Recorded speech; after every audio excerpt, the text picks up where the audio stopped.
In this video I'm going to give you the answer for this question, and the question is what is different about hurricanes in the Southern Hemisphere. When I give you the answer for this question, and the answer for the question is they rotate different directions. So that is the answer for the question.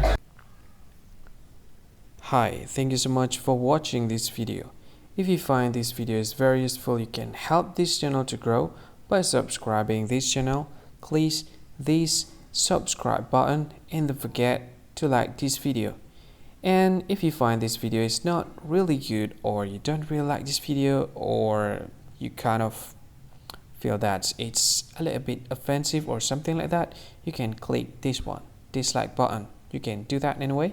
And if you want to share this video with your friend, you can share it by clicking this share button, and you can share it to any social media that you wish that is currently available at this time, like Facebook, Twitter, LinkedIn, and many others.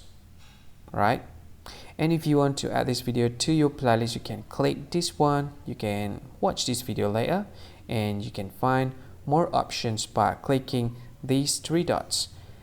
And yeah, don't forget to subscribe. I think that's all of it. Thank you so much for watching this video, and see you again in another video.